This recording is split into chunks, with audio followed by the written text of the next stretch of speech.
क्योंकि ख़ानदान गाज़ी अमनी शहीद, इनके वालिद साहब ये तो अंदरून शहर से चले गए, इनके वालिद साहब अंदरून शहर में रहे हैं। लोग बहुत मोहब्बत और जज्बा लेकर आते हैं, ठीक है, बहुत शौक़ लेकर आते हैं और उन्हें भी इनके नक्शे कदम पे चलना चाहिए। लकड़ियों वाला टाल है मोड़ी गेट में, वहाँ पे हाथ धोए तो धो के उन्होंने कहा मैं भागूंगा नहीं, मैंने खुद गिरफ्तारी दी है। ये है गाज़ी अमनी शहीद और उनका ये पैगाम। सैयद अताउल्लाह शाह बुखारी जो मुल्तान में उनका दरबार है, उन्होंने तकरीर की थी, है कोई जो मुजाहिद, तो उनमें से इल्म दीन उठा था, तो वो उन्होंने राजपाल खंजीर को जहन्नम वासिल किया, एक नहीं 2 दफ़ा किया। डॉक्टर अल्लामा मोहम्मद इकबाल साहब के कहने पे उन्होंने कायद आज़म मोहम्मद अली जिन्ना साहब ने गाजी साहब का मुकदमा लड़ा।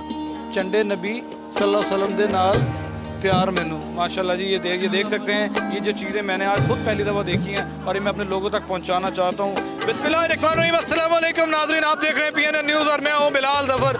नाज़रीन, आज 31 अक्टूबर है और गाज़ी इल्मुद्दीन शहीद की बरसी मनाई जा रही है, उनका सालाना ख़त्म मनाया जा रहा है। गाज़ी इल्मुद्दीन शहीद को कौन नहीं जानता, ये इस्लाम, ये मुसलमान आने इस्लाम का ये वो सपूत हुआ है जिसने नबी करीम सल्लल्लाहु अलैहि वसल्लम की गुस्ताखी करने वाले मलून को जान से मार दिया और पूरी दुनिया से ज़ायरीन जो हैं इनकी कब्र पे आते हैं, इनके मज़ार पे आते हैं और अपने अक़ीदत का इज़हार करते हैं। मैं आपको अगर कुछ वाक़यात दिखाऊँ तो दिखा जाए कि आशिक़ रसूल गाज़ी इस्लाम हज़रत गाज़ी इल्मुद्दीन शहीद 3 दिसंबर 1908 ਨੂੰ ताले मन ते चिराग बीबी के घर बमकान सरिया वाला बाजार कड़ा जीते दा रंग महल विच दुनिया ते जलवागर होए। और गाज़ी इल्मुद्दीन के वाक़यात जो हैं वो इस पे लिखा गया है कि लिखा जाता है कि गाज़ी इल्मुद्दीन शहीद के सामने एक जो है मलून जो है उसने नबी पाक की शान में गुस्ताखी की और गाज़ी ने 1929 को उन्होंने 2:30 बजे 21 साल की उम्र में उस मलून राजपाल खत्री को गुस्ताखाना अल्फाज इस्तेमाल करने के चक्कर में जो है उसको छुरियों के वार करके उसकी जान ले ली और उसके बाद अपने आप को छुपाया नहीं, भागे नहीं, जबकि उनके वकील जो थे वो कायद आज़म थे और कायद आज़म ने सुनने में आती है बातें कि कायद आज़म ने कहा कि गाज़ी तुम एक दफ़ा इस कत्ल से इनकार कर दो, मैं तुम्हारी जान बचा लूँगा। लेकिन रश्क आता है ऐसे मुसलमान बेटे पे, ऐसे पाकिस्तान, ऐसे मुसलमान सपूत के ऊपर जिसने कहा कि मैंने ये कत्ल किया है, बबंगे दोहंग किया है और मैं इससे मुकरूंगा नहीं क्योंकि मैंने नबी करीम सल्लल्लाहु अलैहि वसल्लम की शान में गुस्ताखी करने वाले को मौत के घाट उतारा है। इस वक्त मैं उनके मज़ार पे जा रहा हूँ, आप भी मेरे साथ हैं, मैं आपको दिखाता हूँ किस तरह अकीदतमंद जो है यहाँ पर मौजूद हैं और पूरी दुनिया से यहाँ पे लोग जो है गाज़ी के मज़ार पे आते हैं और अपनी मोहब्बत का इजहार करते हैं। ये मियाने साहब कब्रिस्तान है और यहाँ पे इस वक्त जो है दिन चढ़ा हुआ है, आप देख सकते हैं कि यहाँ रौनक और लोगों की आमद का सिलसिला जो है ये गाज़ी साहब की मोहब्बत की बदौलत है।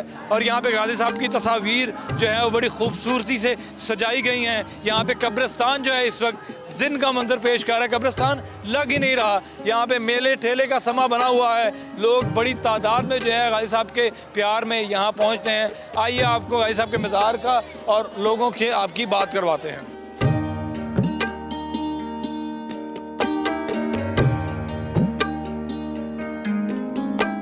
मैं उस आशिक़ रसूल की इस वक्त कब्र पे मौजूद हूँ और लोग जो अक़ीदतमंद हैं वो यहाँ पे आ रहे हैं और दुआओं का सिलसिला जारी है। यहाँ पे कुछ यहाँ पे जो पुराने लोग हैं उनसे जो गाज़ी साहब के वाक़यात हैं वो आपके साथ अभी शेयर करेंगे, उनसे बात करते हैं कि वो इस बारे में क्या कहते हैं। और इस वक्त जो मनाजिर मैं उनकी कब्र के ऊपर और उनके मज़ार के ऊपर देख रहा हूँ कि लोग बड़ी बड़ी दूर से जो है अक़ीदतमंद यहाँ पर आते हैं और गाज़ी साहब के साथ अपनी मोहब्बत का इजहार करते हैं। और क्यों ना करें, आशिक़ रसूल हो तो ऐसा हो, अल्लाह पाक हमें भी ऐसा आशिक़ रसूल बनने की तौफ़ीक़ अता फरमाए। आपके उन बुज़ुर्गों से बात करवाते हैं कि वो गाज़ी साहब के बारे में क्या क्या कुछ जानते हैं। जी बिल्कुल, मैं गाज़ी इल्मुद्दीन के इस वक्त मज़ार के ऊपर मौजूद हूँ और सबसे बड़ी बात मैं अगर आपको बताता चलूँ कि उनके पोते जो हैं इस वक्त, जो उनके भतीजे थे शेख रफ़ीक़ुद्दीन, उनके जो बेटे हैं वो इस वक्त मेरे साथ मौजूद हैं और ये गाज़ी साहब के पोते हैं। तो इनसे ही पूछते हैं कि क्या आप क्या कहना चाहेंगे, गाज़ी साहब को अल्लाह पाक ने इतना बड़ा मुकाम दिया, तो आजकल की जो न्यू जनरेशन है वो इन चीज़ों के बारे में बहुत कम इल्म रखती है,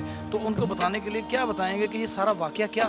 जी, ऐसा है कि आप ये देखें कि शुरू से ही मामला जो फ़िरंगी के हैं वो इस तरह के मामला चलते रहे हैं कि जिसमें दिल आज़ारी वाले मामला और जनाब जो आज़ादी वाले मामला हैं वो दो अलग अलग चीज़ें होती हैं।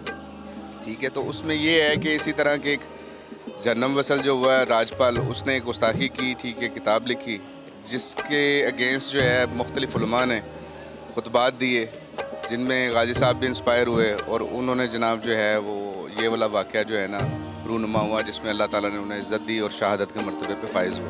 अच्छा, ये वो दौर वो था जिस वक्त हिंदू मुस्लिम्स और अंग्रेज़, यहाँ अंग्रेज़ का दौर था उस वक्त? जी हाँ, अंग्रेज़ का दौर था, 1931 का दौर था, ठीक है ना, 1929 सॉरी, ठीक है ना। और उसमें ये है कि डॉक्टर अल्लामा मोहम्मद इकबाल साहब के कहने पे उन्होंने कायद आज़म मोहम्मद अली जिन्ना साहब ने गाजी साहब का मुकदमा लड़ा, ठीक है, और उसके बाद जो है ये सारे मामलात हुए, उनका मुकदमा लड़ा। अच्छा जी, आप मुझे बताएं कि आपका घर जो है आज तक बड़ी बड़ी दूर से दुनिया से जो लोग हैं वो आते हैं, तो क्या कहना चाहेंगे, लोगों के फीलिंग्स क्या होती है, लोग क्या बातें करते हैं? लोग बहुत मोहब्बत और जज्बा लेकर आते हैं, ठीक है, बहुत शौक़ लेकर आते हैं और उन्हें भी इनके नक्शे कदम पे चलना चाहिए। और मतलब ये एग्जैक्ट गाजी साहब की उस वक्त उम्र कितनी थी जिस वक्त ये वाक़या पे? उन 29 साल नहीं 21 साल थे, 21 साल की उम्र थी।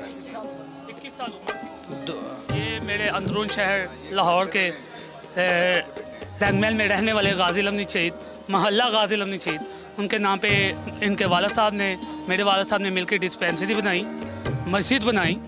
और जो उस खंजीर ने सैयद अताउल्लाह शाह बुखारी ने तकरीर की थी, सैयद अताउल्लाह शाह बुखारी जो मुल्तान में उनका दरबार है, उन्होंने तकरीर की थी, है कोई जो मुजाहिद, तो उनमें से इल्म दीन उठा था, तो वो उन्होंने राजपाल खंजीर को जहन्नम वासिल किया। एक नहीं 2 दफ़ा किया, एक दफ़ा करके वापस घर चले और दोबारा आके उन्हें दोबारा आए उन्हें जहन्नम वासिल किया।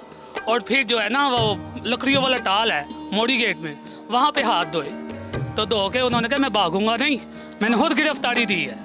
ये है गाजी लमनी शहीद और उनका ये पैगाम है। मुझे 1909 में वो पैदा हुए थे और 1929 में उनकी शादी। हाँ जी, जामे शहादत जो है ना वो नोश की है। और ये जो लोग कहते हैं इतनी उम्र थी, उनकी उम्र 21 साल थी, जो ये मेरा भाई कहेगा वो हकीकत है और कुछ भी नहीं है। क्योंकि ख़ानदान गाजी लमनी शहीद, इनके वालिद साहब, ये तो अंदरून शहर से चले गए, इनके वालिद साहब अंदरून शहर में रहे, उन्होंने वहीं पे पैदा हुए, इनके वालिद साहब वहीं पे। अच्छा जी, मुझे ये बताएं कि क्या क्या पैगाम देंगे न्यू जनरेशन को, क्या पैगाम देंगे, क्या गाजी साहब के अफकार के बारे में क्या बताना चाहेंगे? गाजी लमनी शहीद साहब रहमतुल्लाह अलैह का जो पैगाम है ना, वो है सच्चे आशिक रसूल का, ठीक है, और हम सबको उनके नक्शे कदम पे चलने की ज़रूरत है। उनकी फैमिली में अब कौन कौन है, उनके जो नस्ल चलती आ रही है उसमें अब कौन कौन लोग हैं? उनके 2 भतीजे हैं, उनके आगे से 3 बेटे हैं और आगे से फिर हमारी औलादें हैं। वहाँ पे हमारा शजरा लगा हुआ है, आप वो शजरा वो देख लीजिए। हाँ, शजरा लगा हुआ नाज़रीन, इस वक्त यहाँ पे लोगों की बड़ी तादाद जो है, अक़ीदतमंदों की बड़ी तादाद जो है वो इस वक्त गाजी साहब के मज़ार के ऊपर मौजूद है। और यहाँ पे मैं देख रहा हूँ कि ऊपर गुंबद नहीं बना हुआ, इसकी क्या वजह है? ये वसीयत थी, उनकी इजाज़त नहीं थी, गाजी साहब की इजाज़त नहीं थी, उन्होंने कहा था ये ऊपर से ओपन रहे। उनकी कब्र मुबारक जो है ऊपर से हाँ जी, ओपन रहे। छत ना डाली। अपना डाली जाए। तो नाज़रीन ये आपने कुएं का कहा था, एक कमरे का कहा था उन्होंने उनकी वसीयत में। हाँ, इसके अंदर और जो कब्रें हैं वो किन किन को? इनमें जो है ये गाजी साहब के वालिद साहब हैं, वालदा हैं, पिछली साइड पे उनके भतीजे हैं, उस साइड पे इनके महल्लेदार थे, नाबीना थे साहब, शुरू में मेरा ख्याल उन्हीं की वो कब्र बने। इस साइड तमाम अजीज़ों का कारब हैं, बाहर के कोई नहीं। अच्छा, मुझे वसीयत दिखा रहे थे आप, उनकी वसीयत थी ये उन्होंने ये गाजी साहब की जो है वसीयत, ये आज स्टेटस पे भी लगाई गई है और उसमें नीचे तर्जमा भी किया गया, कसम रब दी बंदा ना नाल कोई मदद दिती अल्लाह जलाल मैनू, खंजर मारिया हुक्म रब दे नाल, एहो ही दिल विच मुराद मैनू, इलम दीन मियाँ डरना मौत तो नहीं, चंडे नबी सल्लल्लाहु अलैहि वसल्लम दे नाल प्यार मैनू। माशाल्लाह जी, ये देख सकते हैं, ये जो चीज़ें मैंने आज खुद पहली दफ़ा देखी हैं और ये मैं अपने लोगों तक पहुंचाना चाहता हूं कि गाजी इल्म दीन जैसा जो इश्क जो है वो नबी पाक के साथ हम सबको होना चाहिए। और आज जो फ़लस्तीन में हमारे जो मुसलमानों के साथ जो जिस तरह की कंडीशंस बनाई जा रही हैं, तो उनमें भी आप देख सकते हैं कि हमारा जो मज़हब, हमारा अक़ीदा जो है वो इतना पक्का होना चाहिए, कम से कम गाजी इल्म दीन जैसा जो है वो जज्बा हमारे अंदर होना चाहिए। नाज़रीन, मिलते हैं नए टॉपिक, नई स्टोरी के साथ, तब तक के लिए हमें इजाज़त दीजिए। अल्लाह हाफ़िज़।